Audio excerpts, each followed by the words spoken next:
Shadab Law Classes in association with Dynamic Augments. Hello everyone. The topic which we are going to discuss today is BNSS का एक important topic है, that is default bail. Default bail. Default bail को हमें पहली चीज, वैसे तो bell काफी तरीके की होती है, रेगुलर बेल भी होती है, हाई कोर्ट से भी हम बेल लेते हैं, ठीक है, कोर्ट ऑफ सेशन से भी बेल लेते हैं, मगर एक टाइप की बेल होती है डिफॉल्ट बेल. डिफॉल्ट बेल, तो आइए इसे समझने की कोशिश करते हैं कि what is default bail. Basically जो डिफॉल्ट बेल का जो जिक्र हो रखा है, एज इन कहीं पे एक्सप्लिसिटली कि भाई कहीं पे लिखा हुआ नहीं है कि डिफॉल्ट बेल मिलेगी या कहीं मिलेगी, मगर इसकी जो एक हाईलाइट हमें दिखती है वो दिखती है हमें सेक्शन नंबर 187 क्लॉज 3 से हम इसकी एक हाईलाइट देख सकते हैं कि डिफॉल्ट बेल होती क्या है. जरा इसे समझने की चीज है कि डिफॉल्ट बेल को हम एक प्रोसीजर के थ्रू इन्वेस्टिगेशन के स्टेज पे आती है, इसका जो रोल होता है बेसिकली वो इन्वेस्टिगेशन के स्टेज पे होता है. देखिए कैसे, मान के चलिए पुलिस ऑफिसर ने एक्यूज्ड को अरेस्ट किया, ठीक है जी. पुलिस ऑफिसर ने किसी भी एक्यूज्ड को अरेस्ट किया किसी भी कॉग्निजेबल अपराध के अंदर. अपराध में अरेस्ट करने के बाद 24 आवर्स का तो आपको प्रावधान पता ही है कि 24 आवर्स के अंदर उसे मैजिस्ट्रेट के सामने पेश करना पड़ता है. जैसे ही मैजिस्ट्रेट के सामने पेश करना पड़ता है उसे, तो मैजिस्ट्रेट विद इन 24 आवर, जैसे ही आप मैजिस्ट्रेट के सामने उसे पेश करेंगे, तो मैजिस्ट्रेट में पेश करने का रीजन यह होता है to seek further police custody. To seek further police custody, police वालों को फर्दर पुलिस कस्टडी अगर चाहिए है अपने पास, उसे इंटेरोगेशन के लिए पुलिस को अगर उसकी कस्टडी चाहिए है, तो उन्हें मैजिस्ट्रेट से पहले परमिशन लेनी पड़ेगी, लीव ऑफ द मैजिस्ट्रेट लेनी पड़ेगी. उन मैजिस्ट्रेट जब पुलिस कस्टडी देगा तो magistrate in total police custody जो दे सकता है वो 15 डेज की पुलिस कस्टडी दे सकता है, 15 दिन की.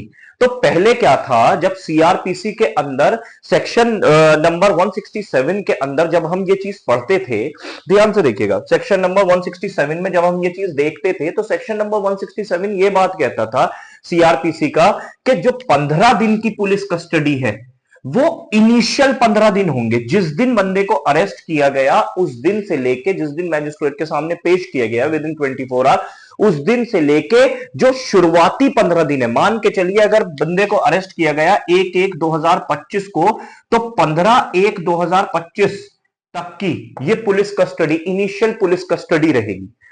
मगर अब क्या कर दिया है, अब आप जरा ध्यान से सुनिए, ये जो पुलिस कस्टडी है ये 40 and 60 days, initial 40 and 60 days के शुरुआती 40 दिन या शुरुआती 60 दिन, किन केसेस में शुरुआती 40 दिन, शुरुआती 60 दिन, ठीक है. अब आप ये समझिए कि सर आप हमें ये भी तो बताइए कि शुरुआती 40 दिन और शुरुआती 60 दिन का क्या मतलब है.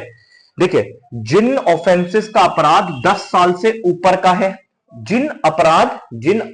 जो उसने अपराध किया है, अगर उसका पनिशमेंट 10 साल से ऊपर का है, तो शुरुआती 60 दिन के 60 दिन के अंदर कभी भी 15 दिन मिल सकते हैं आपको, मिलेंगे 15 ही. बात समझ में आ रही है, मिलेंगे 15 ही, ठीक है. और जिनका अपराध 10 साल से कम है तो शुरुआती 40 डेज, 40 दिन के अंदर कितने भी 15 दिन, ठीक है जी. अब आप ये समझिए मैंने ये बात आपको समझाई कि 40 दिन के अंदर और 60 दिन के अंदर, मगर 40 दिन और 60 दिन. अब मेरी बात एक चीज समझिए, अब आते हैं हम डायरेक्टली डिफॉल्ट बेल के कॉन्सेप्ट पे. तो डिफॉल्ट बेल का कॉन्सेप्ट ये कहता है, जरा ध्यान से सुनिएगा, कि पुलिस ऑफिसर ने 15 डेज की कस्टडी भी हो गई, प्लस उसके बाद उसे जैसे ही पुलिस कस्टडी निमटती है, कि जरूरी नहीं है कि 15 दिन की आपको पूरी पुलिस कस्टडी मिले, टुकड़ों में भी मिल सकती है, या फिर मैजिस्ट्रेट का डिस्क्रिशन है ना भी दे, मैजिस्ट्रेट का डिस्क्रिशन है कि 2 दिन की दे, मैजिस्ट्रेट का डिस्क्रिशन है 15 दिन की दे दे, टुकड़ों में दे दे, कैसे भी दे दे, मगर शुरुआती 40 दिन और शुरुआती 60 दिन का एक कॉन्सेप्ट ले आए हैं. वो भी मैंने आपको बता दिया, अगर अपराध जो है 10 साल से ऊपर का है तो 60 दिन, अपराध 10 साल से नीचे का है तो शुरुआती 40 दिन. तो शुरुआती 40 दिन में या शुरुआती 60 दिन में 15 दिन आपको पुलिस कस्टडी मिल जाएगी. अब मैटर क्या है कि 15 दिन के बाद उसे बंदे को रखा जाता है, उसे रखा जाता है कौन सी कस्टडी में? उसे रखा जाता है जुडिशियल कस्टडी में। अब यहां समझने की चीज है, आप लोग जरा अगर ध्यान से सुनेंगे मेरी बात को तो समझ में 2 मिनट में आ जाएगी ये चीज।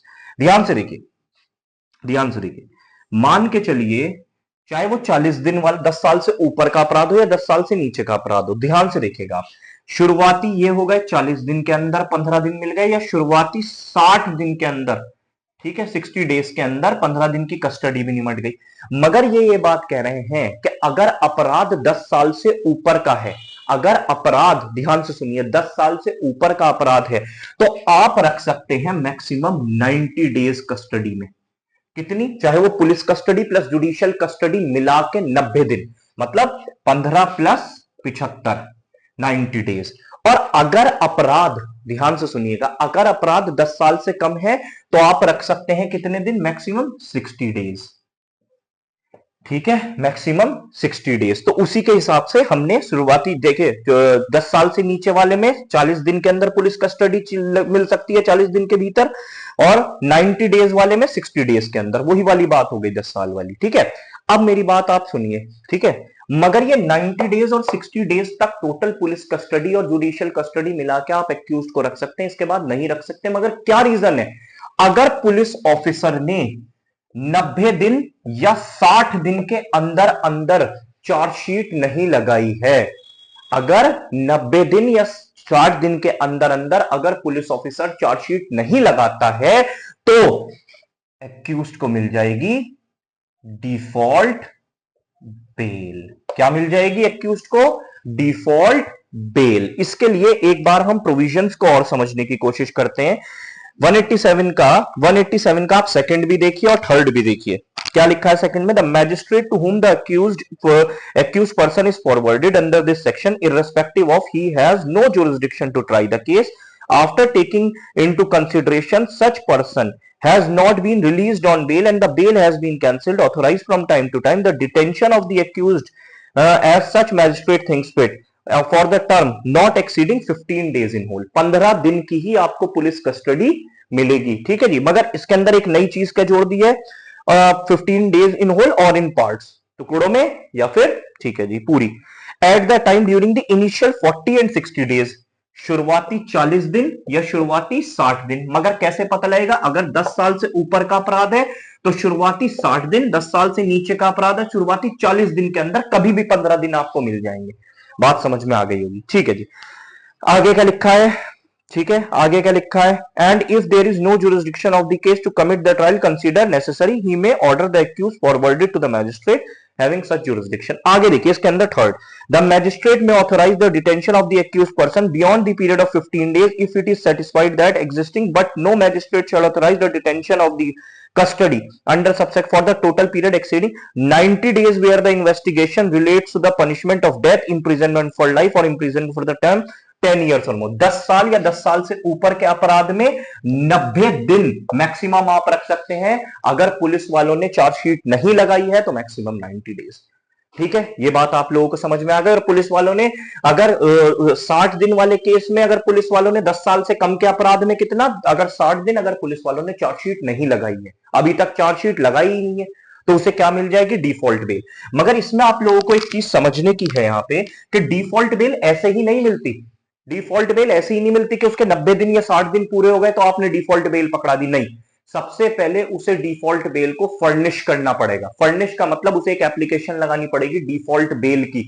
90 और 68 डे पे उसे एक एप्लीकेशन लगानी पड़ेगी, उसे फर्निश करनी पड़ेगी बेल। जैसे बेल को प्रॉपर फर्निश करा जाता है, बेल बॉन्ड वगैरह अगर कोर्ट को चाहिए, सिक्योरिटी श्योरिटी कुछ भी अगर कोर्ट को चाहिए है, ठीक है, तो आपको बेल को पहले फर्निश करना पड़ेगा। उसके बाद ही एक यहां पे एक चीज और समझने की है। मान के चलिए उसका 98 या 68 डे था, ठीक है, उसने एप्लीकेशन लगाई तो 91st डे और या 61st डे आ गया, ठीक है, उसने बेल, अब मान के चलिए अभी तक उसने बेल फर्निश करी ही नहीं, उसने बेल फर्निश करी ही नहीं, ना उसने बेल के लिए अप्लाई किया ना कुछ भी, ठीक है।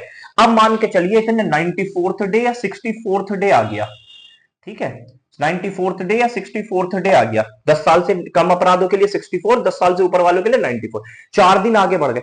इसी बीच में मान लीजिए पुलिस वालों ने अगर चार्जशीट लगा दी, इसी बीच में अगर पुलिस वालों ने चार्जशीट लगा दी तो उसकी यहां बेल की राइट चली गई। फिर वो ये नहीं कह सकता मेरी बेल की राइट थी। मगर दूसरी चीज उल्टी, अगर दूसरी चीज देखी जाए कि मैजिस्ट्रेट को उसने फर्निश कर दी थी बेल, मगर 94th और 64th डे जैसी आया, अभी तक मैजिस्ट्रेट ने उसकी डिफॉल्ट बेल पे कोई एक्शन ही नहीं लिया, ना उसे छोड़ा उसने, तो जबकि फर्निश भी कर दी है। ठीक है, मान के चलिए अभी तक मैजिस्ट्रेट ने कुछ किया ही नहीं, उन्होंने चार्जशीट लगा दी, तो इसका मतलब ये नहीं है कि उसकी बेल की राइट चली गई। वो अपर कोर्ट जाके, ठीक है, उस ऑर्डर के अगेंस्ट कि भाई वो जो दे ही नहीं रही है बेल, मेरी बेल को बार बार कैंसिल कर दे रहे हैं, तो उसे बेल फिर भी उसकी राइट रहेगी डिफॉल्ट बेल की। तो एक तो हम यहां देखते हैं झलक डिफॉल्ट बेल की, ठीक है। और एक हम जो देखते हैं वो 6 में देखते हैं, 187 क्लॉज 6। इसे 187 क्लॉज 6, इसे मैं बहुत शॉर्ट में समझाता हूं आपको। मान के चलिए अभी जैसे कोविड भी आया था, आप लोगों ने देखा था कि पिछले कुछ साल पहले, 1-2 साल पहले कोविड का भी काफी था। तो मान के चलिए कोई मैजिस्ट्रेट अवेलेबल नहीं है और बंदे की कस्टडी पुलिस वालों ने 24 घंटे में उसे अरेस्ट करने के बाद मैजिस्ट्रेट के सामने पेश करना है फॉर सीकिंग फर्दर कस्टडी। अब मैजिस्ट्रेट किसी भी तरीके से एब्सेंट है या अवेलेबल नहीं है उस दौरान, तो पुलिस वाले उसे लेके जाएंगे एग्जीक्यूटिव मैजिस्ट्रेट के पास, ठीक है, एसडीएम डीएम जो आपके एरिया के होते हैं। तो उनके पास पावर है कि वो मैक्सिमम 7 डेज तक की कस्टडी दे सकते हैं, चाहे वो पुलिस या जुडिशियल कुछ भी हो, ठीक है। या पुलिस वालों को भी ज्यादा से ज्यादा 7 दिन तक की कस्टडी दे सकते हैं। 7 दिन के बाद भी उनकी भी पावर नहीं है, उन्हें ट्रांसफर करना पड़ेगा मैजिस्ट्रेट के पास, जुडिशियल मैजिस्ट्रेट के पास कंसर्न, ठीक है। तो आप ये चीज ध्यान में रखिए कि उनकी भी 7 दिन तक की, आप मान के चलिए 7 दिन तक की उन्होंने कस्टडी दी, 7 डेज के बाद तो उनकी भी पावर नहीं है एग्जीक्यूटिव मैजिस्ट्रेट की, ठीक है। तो अगर 7 दिन के बाद भी मैं जुडिशियल मैजिस्ट्रेट अवेलेबल है ही नहीं, तो एग्जीक्यूटिव मैजिस्ट्रेट क्या करेगा, तो भी यहां पे डिफॉल्ट बेल ही दी जाएगी। तो डिफॉल्ट बेल का मीनिंग कुछ तो एक तरीके से होता है जहां पे आपका प्रोसीजर रखने का लैक कर चुका है, आपने अभी तक किसी चीज से आप लैक कर रहे हैं, उसकी खुद की गलती थोड़ी ना है उसके अंदर, ये default on the part of procedure है। This is default on the part of procedure के अभी तक आपके अथॉरिटीज ने चार्जशीट नहीं लगाई है, आपका मैजिस्ट्रेट एब्सेंट है, तो इसके बाद आपके पास कोई प्रावधान नहीं है उसे रखने का, कोई प्रावधान नहीं, उसको justice in the line of justice है डिफॉल्ट बेल। तो एंड्स ऑफ जस्टिस के लिए, in the line of justice के लिए डिफॉल्ट बेल दी जाती है और ग्रांट करी जाती है, ठीक है, यहां से मिलती है। और डिफॉल्ट बेल एक नॉन बेलेबल बेल की तरह ट्रीट करी जाती है, तो वो कैंसिल भी नॉन बेलेबल, जहां पे नॉन बेलेबल बेल कैंसिल होगी वहीं से ही वो भी कैंसिल होगी। आई थिंक आपको डिफॉल्ट बेल का कॉन्सेप्ट बहुत अच्छे से समझ में आया होगा, ठीक है। So this is the concept of default bail, ठीक है। मिलते हैं नेक्स्ट टॉपिक के साथ, तब तक के लिए ऑल द बेस्ट।